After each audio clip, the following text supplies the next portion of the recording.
Kaisar Pedang yang Mengejutkan. Bab 6076 sampai bab 6080. Tangkap ikan besar, bersabarlah. Setelah Lin Bai mengirimkan pesan melalui transmisi suara, Patriark Pan Qing dan para prajurit Kam Tianzi semuanya terdiam dan menunggu dengan sabar di sini. Setengah jam lagi berlalu. Xia Jingzi masih belum terlihat. Seluruh hutan di pinggiran timur, seluruh dunia sangat sunyi, hanya suara beberapa burung dan binatang buas yang terdengar di kejauhan. Tu Yue, yang sedang duduk bersila di puncak gunung dengan mata tertutup, tidak bisa duduk diam saat ini. Dia tiba-tiba membuka matanya, dua sinar tajam menyebar di matanya, dia sedikit mengerutkan kening, ekspresinya menunjukkan ketidakpuasan. Pada saat ini, Lin Bai, yang bersembunyi di hutan, tiba-tiba merasakan sesuatu, dan membuka mata suranya untuk melihat ke langit di sisi barat laut. Di malam hari, bayangan hitam kecil perlahan berlari dari kejauhan, dan berubah menjadi sosok di depan gunung pemetik bintang. Hah! Melihat orang ini, Lin Bai tampak sedikit bingung, karena orang ini, sama sekali bukan Xia Jingzi. Patriark Pan Qing datang melalui transmisi suara, Putra Suci, apakah kau ingin melakukan sesuatu?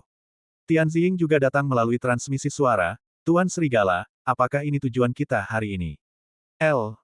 In Bai pucat pasi karena terkejut, dan segera berkata melalui transmisi suara, tetap berdiri diam, dan ikuti perintahku dalam semua tindakan. Orang ini sama sekali bukan Xia Jingzi, jadi tentu saja dia tidak bisa bersikap enteng. Lin Bai mengangkat matanya, melihat ke gunung pemetik bintang, dan melihat sosok itu mendarat di depan Tu Yue. Haha, kakak Tu, apakah kau aman? Pria itu sepertinya mengenal Tu Yue, dan setelah bertemu dengannya, dia menyapanya dengan hangat.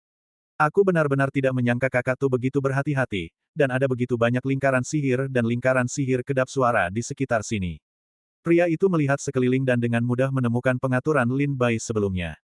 Ketidakpuasan muncul di wajah Tu Yue, dan dia mendengus dingin, bukankah hal-hal ini akan diketahui oleh semua orang di dunia? Orang ini terdiam oleh kata-kata Tu Yue, dan dia bisa mendengar kemarahan Tu Yue. Fang Qingshan. Tu Yue mendengus keras. Mendengar suara Tu Yue, Lin Bai lah. Eng Sung teringat bahwa orang ini adalah salah satu dari 5 pahlawan, yang sama terkenalnya dengan Tu Yue di 1 yang, 2 bulan, 3 yang mulia, 4 orang suci, dan 5 pahlawan, di paviliun matahari bulan. Tu Yue berteriak keras, kau sepertinya sudah lama terlambat, dan sekarang sudah 1 jam sejak waktu yang kita sepakati. Jika kau tidak datang lagi, orang tua ini tidak punya waktu untuk menunggumu datang. Kata-kata dan nada bicara Tu Yue menunjukkan ketidakpuasan yang kuat, dan dia tampak pergi dengan tergesa-gesa. Fang Qingshan berkata sambil tersenyum masam, tempat ini masih agak jauh dari ibu kota kekaisaran, butuh waktu untuk sampai ke sini. Kakak Tu sudah membuatmu menunggu lama, aku tidak bisa meminta maaf di sini. Aku tidak tahu apakah bunga pahlawan tanpa jiwa yang dijanjikan kakakku bisa dibawa. Tu Yue marah, dan setelah melirik Fang Qingshan, dia bertanya, sepertinya aku tidak ingin bernegosiasi dengan kakak Fang, kan? Fang Qingshan mempertahankan senyum ceria, kakak Tu, kau juga tahu bahwa tidak mudah untuk mendapatkannya, jadi mengapa kau memaksa orang lain untuk mempersulitmu? Tu Yue mendengus dingin, aku bilang, Tu mau ingin berteman dengannya, jadi dia rela menyerahkan bunga roh pria tanpa jiwa itu.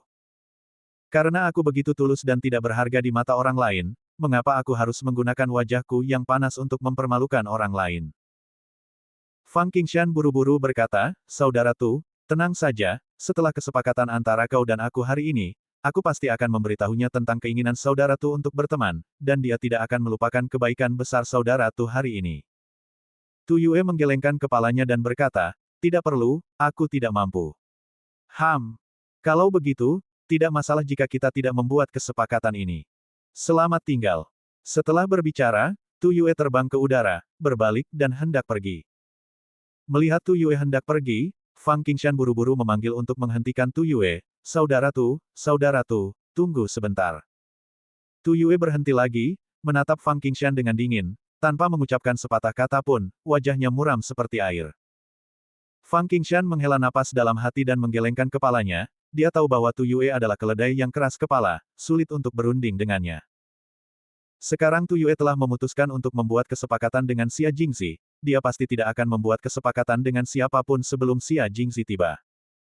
Setelah Fang Qingshan menghentikan Tu Yue, dia berkata, saudara Tu, bolehkah aku memperlihatkan bunga roh pahlawan tanpa jiwa kepadamu? Tu Yue mengerutkan kening lagi, apa? Kau pikir aku tidak memiliki bunga roh pahlawan tanpa jiwa? Jika aku tidak memilikinya, mengapa aku harus berdagang dengannya? Tu Yue mencibir, untuk kesepakatan hari ini, lelaki tua itu tiba di Gunung Zaixing pagi-pagi sekali. Untuk berjaga-jaga, dia memasang begitu banyak lingkaran sihir, hanya karena dia takut beritanya bocor.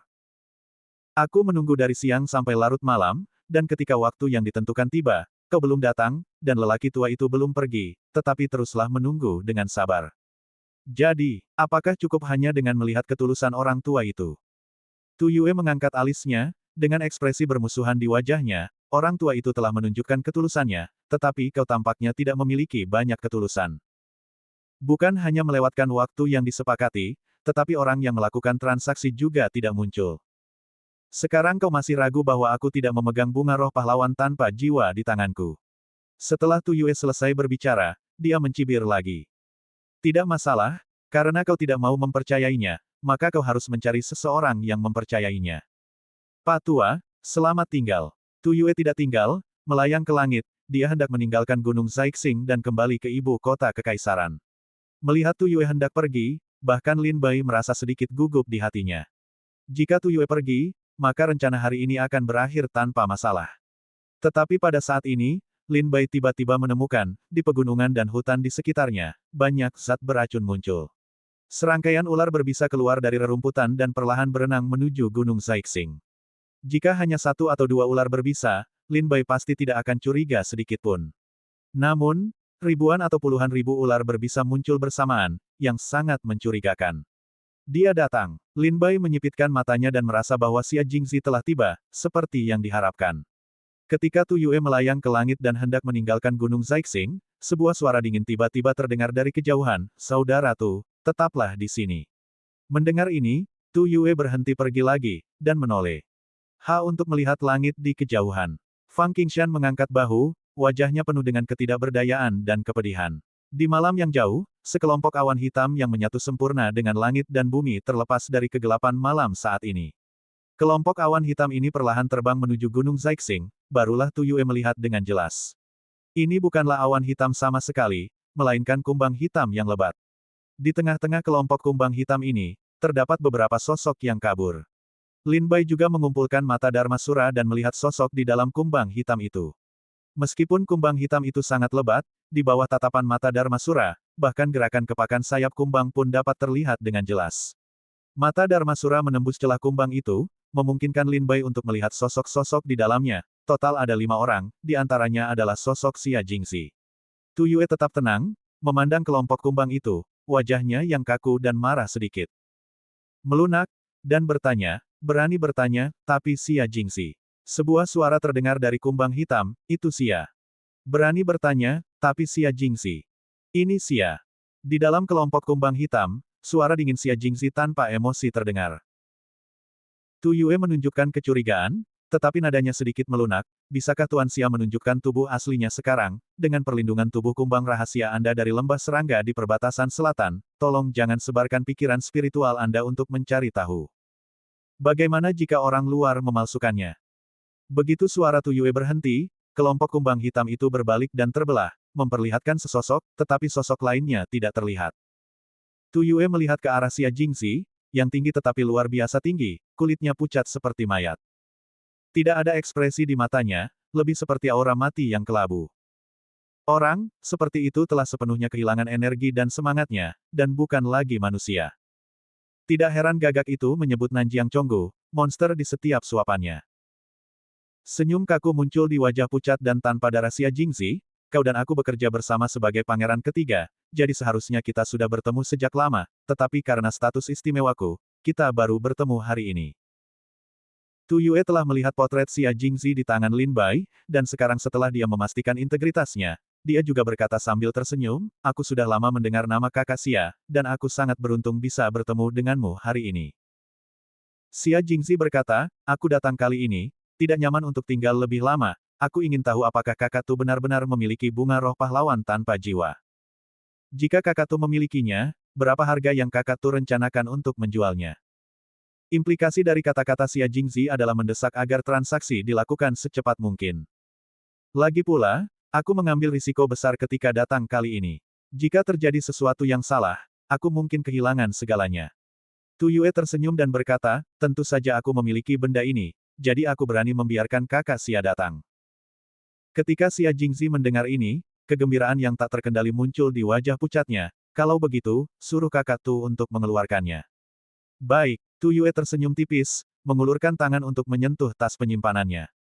Mata Xia Jingzi, Fang Qingshan, dan beberapa pria kuat lainnya di kelompok kumbang itu semuanya tertarik, mengamati tindakan Tu Yue. Tapi tiba-tiba, tonjolan abnormal. Susunan kedap suara yang terpasang di sekitarnya bergetar hebat, seolah-olah seseorang memukul susunan itu dengan kekuatan kasar. Perubahan mendadak ini membuat ekspresi Xia Jingzi dan Fang Qingshan sedikit berubah, dan mereka buru-buru melihat sekeliling.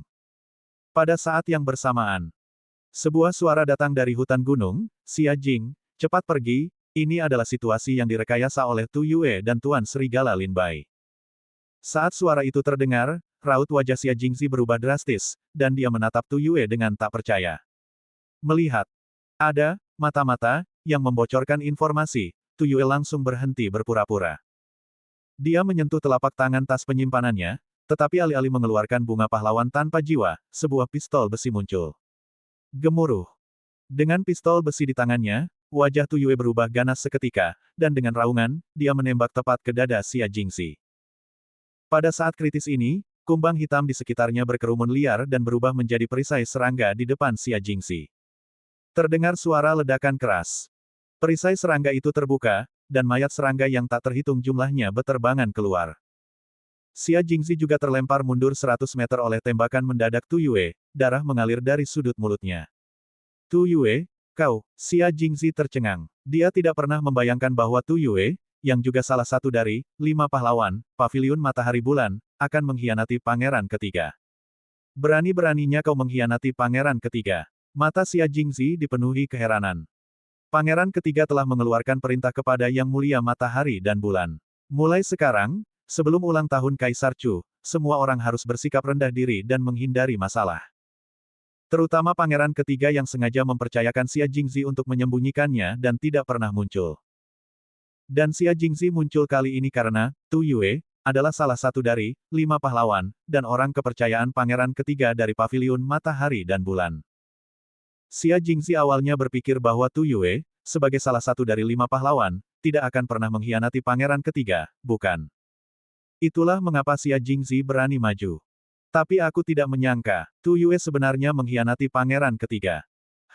Tu Yue mendengus dingin, aku bukan anggota Pangeran Ketiga, jadi bagaimana aku bisa berbicara tentang pengkhianatan?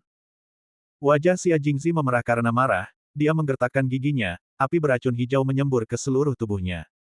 Coba lagi, Tu Yue meraung, dan sebuah pistol besi menari-nari dengan kuat di tangannya.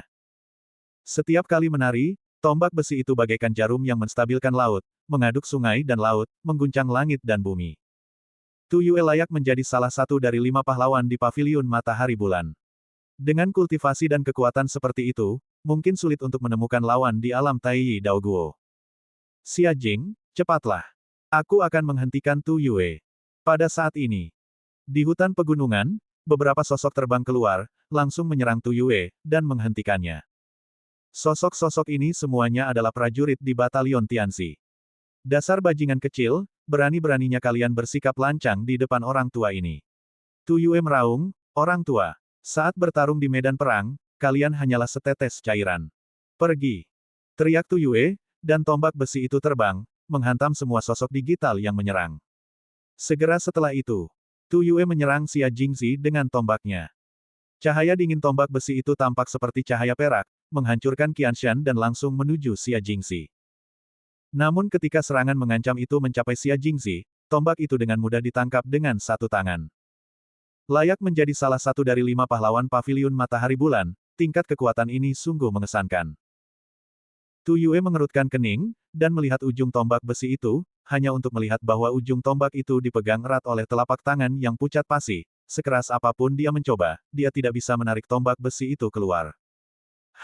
Terdengar dengusan dingin lagi, dan telapak tangan yang memegang ujung tombak berubah menjadi ular putih, membuka mulutnya lebar-lebar, dan menelan tombak besi Tu Yue inci demi inci. Ketika Tu Yue melihatnya, wajahnya pucat pasi karena terkejut. Dia tidak pernah menyangka ada orang di dunia ini yang akan menggunakan trik seperti itu. Saat itu juga, Di langit malam yang gelap gulita, pedang biru terang melesat melintasi langit, dan menebas tepat di kepala ular putih itu. Bang! Kepala ular putih itu hancur, dan tombak besi jatuh ke tangan Tu Yue. Dan setelah kepala ular putih itu hancur, tubuhnya dengan cepat menyusut kembali, berubah menjadi telapak tangan lagi, dan masuk ke dalam lingkaran kumbang. Diiringi cahaya pedang biru yang melesat melintasi langit, sesosok muncul di depan Tu Yue. Tuan Serigala, hati-hati, monster-monster ini tidak sederhana. Tu Yue berbisik di dekat telinga Lin Bai. Berurusan dengan lembah serangga Nanjiang, ini adalah hal terakhir yang ingin dilihat Lin Bai. Sangat mudah untuk mau. Kelemahan terbesar klan Tuntian adalah rasa takut akan racun. Hanya racun yang sangat berbahaya yang tidak dapat dicerna oleh klan Tuntian. Tuan Serigala, jangan datang ke sini tanpa bahaya. Wajah Xia Jingxi pucat pasi dan tanpa darah, alisnya dipenuhi amarah. Xia Jingxi, jika kau tidak bisa melarikan diri hari ini, kau bisa menangkapnya saja. Lin Bai berkata datar. Mendengar ini, Xia Jingxi melirik sekeliling dengan diam-diam, dan melihat seorang prajurit Tian Xiying dan seorang prajurit Tian Suizong muncul dari hutan gunung tempat mereka bersembunyi, dan dengan cepat terbang ke udara, menghalangi jalan mundur Xia Jingxi dari belakang, kiri, dan kanan. Xia Jingxi menyipitkan matanya, dan berkata dengan suara dingin, untuk menangkapku, Tuan Lang tidak ragu-ragu mengirimkan 100 prajurit alam Tai Dao Guo, saya sangat menghargai dia. Lin Bai tersenyum lembut, tidak ada cara lain, kita tentu saja harus menghormati murid-murid tingkat tinggi yang berasal dari Nanjiang Chonggu.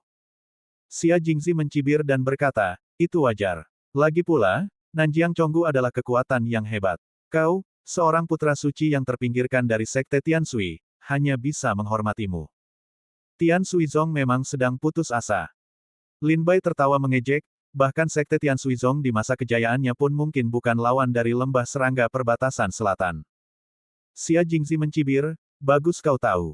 Tapi, Lin Bai melanjutkan, sebagai murid Nanjiang Chonggu, kau telah bersekongkol dengan Nanjiang Chonggu untuk merencanakan selama ribuan tahun dan terlibat dalam urusan internal Chu.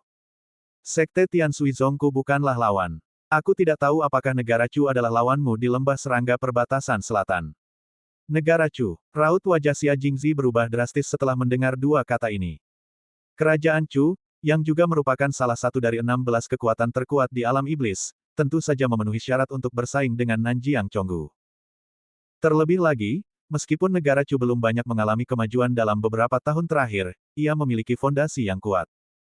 Jika negara Chu benar-benar terburu-buru, bukan tidak mungkin untuk mengirim pasukan ke selatan. Xia Jingxi menggertakkan giginya dan berkata, Tuan Serigala, hati-hati dengan ucapanmu, jangan sampai kau mengeluarkan darah. Lin Bai menggelengkan kepalanya, dan pedang iblis muncul di telapak tangannya, percuma saja banyak bicara. Saat kau memasuki api penyucian, kau akan patuh. Api penyucian. Xia Jingxi ketakutan saat mendengar ini, dan ekspresinya menunjukkan rasa takut yang tak terkendali. Dia telah tinggal di ibu kota kekaisaran kerajaan Chu selama hampir 1000 tahun, jadi dia secara alami memiliki pemahaman yang sangat baik tentang api penyucian Zhao Xingxi. Tidak peduli apa tingkat kultivasimu, apakah kau seorang seniman bela diri di alam Taoisme atau Hunyuan Dao Guo, selama kau memasuki api penyucian, tak seorang pun dari kalian akan bisa keluar. Itu adalah api penyucian nyata di bumi. Di negara Chu, kekuasaan kekaisaran berada di atas seni bela diri. Negara Chu memerintah negara dengan hukum, dan yang terkenal di dunia iblis bukanlah kekuatan negara Chu, tetapi hukum besi negara Chu. Sekte manapun di dunia yang berani memprovokasi hukum besi Chu di wilayah Chu, mereka akan dihukum berat oleh Chu. Nama orang ini adalah Xia Jingxi, dan dialah target kita kali ini. Menangkap orang ini akan menjadi prestasi besar. Waktu hampir habis. Semuanya, maju bersama dan tangkap dia. Dengan lambaian pedang Lin Bai Yao, dia memerintahkan semua prajurit yang hadir untuk maju bersama, untuk menangkap Xia Jingxi dalam waktu sesingkat mungkin. Meskipun metode Xia Jing begitu cerdik, dia tidak akan bertahan lama menghadapi pengepungan ratusan prajurit alam Tai Dao Guo. Bunuh. Segera. Ratusan prajurit alam Tai Dao Guo, prajurit Tian Suizong, dan prajurit Tian Xiying bergegas menuju Xia Jingxi. Xia Jingxi melihat sekeliling, teriakan pembunuhan memekakkan telinga, metode sihir yang tak terhitung jumlahnya menghujaninya, dan senjata sihir yang tak terhitung jumlahnya memancarkan cahaya pedang yang menyilaukan. Cahaya Taoisme ini, cahaya senjata ilahi ini, menerangi langit malam seolah-olah siang hari. Xia Jingxi, kau duluan, kami akan menghentikan mereka. Pria kuat yang datang bersama Xia Jingzi tiba-tiba meraung dan muncul di depan Xia Jingzi. Segera setelah itu, puluhan kantung pengendali binatang yang tergantung di pinggang mereka terbuka, dan zat beracun yang tak terhitung jumlahnya terbang keluar dari dalamnya. Racun-racun ini, ada serangga berbagai warna, kelabang berbagai panjang, ular berbisa, dan katak. Dalam sekejap, sejumlah besar racun muncul, mewarnai dunia dengan warna hijau gelap, dan gas beracun yang mematikan meresap ke sekitarnya. Sebuah dengusan dingin terdengar, Taoisme. Naga beracun. Gas beracun yang menyebar antara langit dan bumi dengan cepat mengembun dan berubah menjadi naga hijau gelap yang panjang. Naga panjang ini berukuran sekitar 100 kaki, terbentuk dari gas beracun yang mematikan, dan karena penggunanya canggih dan cakap, ketika naga panjang ini mengeras, ia tampak seperti makhluk nyata. Raungan. Naga beracun itu berputar di atas Xia Jingzi dan yang lainnya, membuka mulutnya yang berdarah dan mengeluarkan raungan. Gelombang suara yang sangat kuat menyebar, menghantam mundur semua prajurit yang menyerbu maju. Di antara mereka, beberapa prajurit alam Tai Daoguo juga terluka oleh gas beracun, muntah darah berulang kali, dan wajah mereka dengan cepat menjadi pucat. Luo besar. Daluo Daoguo. Para prajurit yang menyerbu tampak sangat terkejut, merasa bahwa kekuatan ini pasti bukan berasal dari alam Tai Daoguo, tetapi dari prajurit alam Daluo Daoguo. Seorang ahli bela diri di alam Daoguo Daluo menggunakan teknik Dao tingkat pertama, yang cukup kuat untuk langsung menangkis ratusan prajurit alam Tai Daoguo yang menyerbu. Dan orang yang melakukan serangan saat ini, dan orang yang memegang tombak Tu Yue barusan, semuanya adalah orang yang sama. Alam Daoguo dari lembah serangga perbatasan selatan. Lin Bai menyipitkan matanya. Orang ini melakukan kungfu racun, jadi tidak sulit untuk melihat bahwa orang ini pasti berasal dari Chonggu Xinjiang Selatan. Bukankah hanya ada satu Dao Daoguo di Chonggu perbatasan selatan? Ketika Lin Bai menyambut delegasi Chonggu Nanjiang, dia sudah menyadari bahwa hanya satu leluhur dari alam Daoguo yang datang. Dia adalah Huang Quan. Dan orang yang melakukan gerakan saat ini jelas juga seorang ahli bela diri dari alam Daluo Daoguo di lembah Chonggu, perbatasan selatan. Sepertinya ada petarung Daoguo Daluo yang menyamar sebagai petarung alam Daoguo Tai yang ikut dalam misi ini. Lin Bai menyipitkan matanya. Para pendekar di alam Daoguo Daluo, dan para master dari lembah serangga perbatasan selatan, jika mereka ingin menyembunyikan kultivasi dan aura mereka, akan sulit bagi pendekar alam Daoguo Tai biasa untuk mengetahuinya. Patriark Pan Qing. Lin Bai segera berteriak ke langit. Kami datang. Dengan teriakan keras, Pan Qing muncul dari awan, dan berkata kepada pendekar Daluo dari lembah serangga perbatasan selatan, Pan Qing, Sekte Air Langit Bawah, ada di sini untuk mempelajari trik-trik hebat lembah serangga perbatasan selatan. Taoisme, kekuatan pedang abadi. Dengan lambaian tangan Pan Qing, pedang tak terbatas melesat ke arah pendekar Daluo di lembah serangga di perbatasan selatan seolah-olah langit runtuh. Lin Bai menatapnya dengan terkejut. Tapi dia tidak menyangka bahwa Pan Qing juga telah berlatih kekuatan pedang kejut abadi. Namun, apa yang dipahami Pan Qing tentang kekuatan pedang yang mengejutkan, sama sekali berbeda dari apa yang dipahami Lin Bai. Kekuatan pedang yang mengejutkan yang dipahami Lin Bai adalah gelombang hitam, dan energi pedang berubah menjadi gelombang, dan satu gelombang lebih kuat dari yang lain. Tetapi Pan Qing memahami momentum pedang abadi, tetapi itu adalah aura yang mendominasi dunia. Pan Qing berdiri dengan bangga di atas awan, dengan angin bertiup di sekujur tubuhnya, rambutnya menari-nari liar. Dengan ekspresi serius di wajahnya, dengan lambaian tangannya, pedang turun dari langit, seperti dewa yang menghakimi dunia. Kekuatan pedang yang menakutkan ini membunuh semua kumbang hitam yang melindungi Xia Jingzi dan yang lainnya. Tanpa perlindungan kumbang hitam, Xia Jingzi dan yang lainnya terekspos ke pandangan semua orang. Pada saat ini, semua orang dapat melihat dengan jelas. Xia Jingzi dikelilingi oleh 7 prajurit. Termasuk Xia Jingzi, ada 8 orang secara total. Salah satunya adalah prajurit alam Daoguo Daluo. Prajurit Daluo Daoguo dari lembah serangga di perbatasan selatan bertubuh pendek, seperti anak laki-laki, mengenakan jubah hitam yang menutupi seluruh tubuhnya, dan memakai topi bambu di kepalanya. Di bawah topi bambu itu, wajahnya pucat dan tanpa darah seperti Xia Jingzi, menunjukkan tatapan jahat. Ketika serangan pedang kejut abadi Patriark Pan Qing menghancurkan semua kumbang, dia buru-buru mengangkat tangannya, lengannya berubah menjadi ular putih, membuka mulutnya yang berdarah, dan menelan pedang kejut abadi dalam satu tegukan. Menelan metode Dao orang tua itu, kurasa teknik ini juga merupakan metode Dao. Patriark Pan Qing menatap anak laki-laki itu dan bertanya dengan suara dingin. Bocah itu mencibir 2 kali, ini memang metode Taois. Namanya, berkah Dewa Ular. Taoisme, berkah Dewa Ular.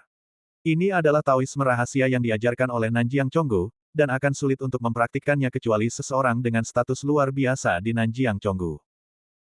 Bocah ini, yang dapat mempraktikkan 2 teknik Taoisme, naga beracun, dan berkah Dewa Ular, di lembah serangga perbatasan selatan, jelas memiliki status luar biasa di lembah serangga perbatasan selatan. Melihat ini, Patriark Pan King tidak berani menganggapnya enteng, dan segera menukik turun dari ketinggian, gemetar karena kekuatan di seluruh tubuhnya, dia menekan udara, dan jejak tangan besar mengenai bocah itu. Daluo dari sekte teratas hanyalah Daluo dari sekte teratas. Masih ada jurang dengan sekte makmur. Hancurkan aku. Bocah itu mendengus dingin dengan jijik, mengangkat tangannya dan melambaikannya, dan telapak tangannya berubah menjadi ular putih dan menjulur. Ular putih itu membuka mulutnya lebar-lebar dan menggigit dengan ganas, menghancurkan jejak tangan Pan King. Namun, itu hanyalah penutup mata Pan King. Ia segera menggunakan teknik tubuhnya untuk bergerak, dan setelah terus-menerus mengubah posisinya, ia menamparkan dada bocah itu dengan telapak tangannya. Tanpa diduga, cacing-cacing lebat muncul dari dada bocah itu, berubah menjadi perisai cacing, yang sekali lagi menghalangi serangan Pan King. Meskipun telapak tangan Patriark Pan King tidak melukai bocah itu juga membuatnya terpental puluhan langkah. Sialan, aku ingin kau membayar harganya. Bocah itu menatap Pan King dengan wajah garang dan meraung marah. Tampaknya Daluo, yang merupakan sekte paling makmur, ditolak oleh Daluo dari sekte teratas, yang membuat bocah itu merasa terhina. Luo besar dari sekte teratas tetaplah Luo besar. Pan King mencibir, terbang pergi, dan bertarung dengan bocah itu. Bersamaan dengan itu, Patriark Pan King mengirimkan transmisi suara kepada Lin Bai, aku tidak bisa membunuhnya, aku hanya bisa menundanya. Putra Suci, cepatlah, tangkap Xia Jingxi, dan segera kirim dia ke divisi Shaoxing. Meskipun Patriark Pan King menggunakan pengalaman dan keahliannya dalam pertarungan barusan, dia memukul bocah itu dengan telapak tangan. Tapi jelas itu tidak fatal. Dan melalui pertarungan barusan, Patriark Pan King sudah melihat bahwa dia tidak bisa membunuh bocah ini. Itulah mengapa saya mengirimkan transmisi suara kepada Lin Bai, memberitahu Lin Bai untuk memanfaatkan waktu dan tidak menyia-nyiakannya. Tunda dia, itu sudah cukup. Lin Bai tersadar, dan menatap Xia Jingxi dengan dingin. Tepat ketika Pan King mengirimkan suara kepada rekan Lin Bai, bocah itu juga mengirimkan suara kepada Xia Jingxi. Jingxi, meskipun latihan kungfu racun kami tidak takut dikepung, namun bagaimanapun juga, mereka memiliki jumlah orang yang sangat banyak. Dan mereka semua adalah master di alam Tai Dao Guo, jadi sangat merepotkan untuk menghadapi mereka. Sekarang ada pendekar alam Dao Guo yang menghalangi saya, dan saya tidak bisa melepaskan diri dalam waktu singkat. Carilah kesempatan, lakukan terobosan secepat mungkin, jangan terlalu lama di sini. Selama mereka kembali ke ibu kota kekaisaran, mereka tidak akan berani macam-macam. Ekspresi Xia Jingxi menjadi gelap ketika mendengar suara anak laki-laki itu. Dia buru-buru menoleh, dan melihat para pendekar alam Tai Dao Guo di sekitarnya yang telah terguncang oleh teknik racun secara bertahap sadar kembali, dan menatapnya dengan ganas lagi. Sialan, Xia Jingxi menggeram dengan sangat tidak rela, Tuan Serigala, saya telah mencatat dendam berdarah ini. Kita akan bertemu lagi nanti. Selesai. Xia Jingxi berbalik dan keluar dari pengepungan. Tempat ini penuh dengan jebakan, apakah kau masih ingin pergi? Kau tidak bisa pergi hari ini. Melihat Xia Jingxi hampir berhasil menembus pertahanan, beberapa pendekar alam Tai Dao Guo bergegas maju, terus-menerus menggunakan cara mereka untuk mencoba menghalangi mundurnya Xia Jingxi. Wajah Xia Jingxi mengeras, dia mengambil segenggam bubuk putih susu dari kantung penyimpanannya, dan mengayunkannya ke depan. Bubuk itu terbawa angin dan dengan cepat menghilang ke udara. Tapi sebenarnya tidak menghilang, hanya saja pendekar biasa tidak dapat melihatnya dengan mata telanjang. Beberapa pendekar alam Tai Dao Guo yang datang untuk menghentikan Xia Jingxi tiba-tiba merasakan sesuatu yang buruk di hati mereka, dan segera membuka teknik mata sihir dan pupil yang mereka latih, dan melihat partikel bubuk putih susu muncul di depan mereka. Tidak bagus. Para pendekar alam Tai Dao Guo ini buru-buru menghindar dan mundur. Mungkin sudah terlambat. Partikel bubuk putih susu itu menembus tubuh mereka, membuat mata mereka kabur dan muncul halusinasi. Matilah aku. Melihat orang-orang di depannya jatuh ke dalam halusinasi, Xia Jingxi menggertakkan giginya, dan menamparkan dengan marah. Dengan suara keras, kelima pendekar alam Tai Dao Guo di depan mereka menyemburkan darah, dan terlempar ke belakang dalam keadaan malu. Xia Jingxi, berhenti. Qiao Mo dan Qin Yao memegang pedang tajam di tangan mereka, dengan wajah dingin, mereka langsung menuju ke belakang Xia Jingxi. Xia Jingxi baru saja berurusan dengan kelima pendekar alam Tai Dao Guo yang menghalangi jalan di depannya. Dia pikir dia bisa merobek celah dalam pengepungan itu, tetapi tanpa diduga, Qiao Mo dan Qin Yao menghentikannya tepat waktu. Bagaimanapun juga, Qiao Mo dan Qin Yao adalah murid-murid unggul dari Sekte Tianshui, dan ketika mereka bertindak, cara dan kekuatan mereka luar biasa. Meskipun Xia Jingxi telah berjaga-jaga untuk waktu yang lama, dia tetap tertusuk pedang putri kedua, meninggalkan 2 bekas pedang di dadanya. Sialan, Xia Jingxi mengeluarkan geraman rendah, dan membuka mulutnya untuk menyemburkan semburan gas beracun hijau tua, dan meraung dengan suara rendah, Taoisme. Naga beracun. Gas beracun yang dimuntahkan dari mulut Xia Jingxi berubah menjadi naga panjang dengan gigi dan cakar. Tetapi pada saat ini Taoisme Xia Jingxi jelas tidak sekuat Taoisme anak laki-laki itu. Teknik Taoisme yang ditampilkan anak laki-laki itu, naga beracun hampir terkondensasi menjadi zat, dan hampir tidak ada perbedaan dari naga asli. Namun, naga beracun Xia Jingxi masih dapat dilihat sebagai ilusi. Jika dilihat dengan teknik pupil mata, Anda dapat melihat gas beracun yang bergejolak di dalamnya. Tetapi meskipun demikian, itu sama sekali tidak memengaruhi kekuatannya. Naga beracun itu meraung marah, dan menyerbu ke arah Qiao Mo dan Qin Yao Fei. Menghadapi kekuatan Taoisme, kedua gadis itu hanya bisa menghindari ujung tajamnya untuk sementara dan mundur dengan tergesa-gesa. Formasi penyegelan iblis Gunung Guntur. Pada saat ini, Ye Guyu di samping akhirnya mengatur formasi dengan benar, dan 108 bendera formasi jatuh di kehampaan ke segala arah. Petir melesat keluar dari 108 bendera formasi dan menghantam tubuh Xia Jingxi. Guntur itu tampak berubah menjadi gunung guntur, menekan Xia Jingxi di bawahnya. Puff! Xia Jingxi memuntahkan seteguk darah lagi, dan bahkan tidak ada jejak darah di wajahnya yang sudah pucat saat ini. Melihat Xia Jingxi terjebak, Bai Yifei, Zhou Xinjun, Yi Zian, dan Li Juenian segera menggunakan keterampilan tubuh mereka untuk menyerang anggota tubuh Xia Jingxi. Selama anggota tubuh Xia Jingxi dipotong, dia bisa ditaklukkan dan dibawa pergi. Bagaimanapun, yang diinginkan Lin Bai adalah makhluk hidup, dan tidak masalah apakah anggota tubuhnya ada atau tidak. Xia Jingxi, yang ditekan oleh Lei San, tiba-tiba merasakan krisis kematian yang kuat. Dia mendongak dan melihat Bai Yifei dan yang lainnya telah membunuhnya. Dia segera berteriak, "Tolong aku. Jika aku mati, pangeran ketiga akan marah, dan rencananya akan sia-sia.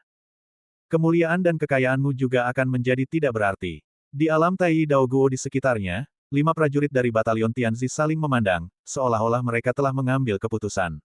Mereka bergerak lebih cepat, dan muncul di depan Xia Jingxi mendahului Bai Yifei dan yang lainnya.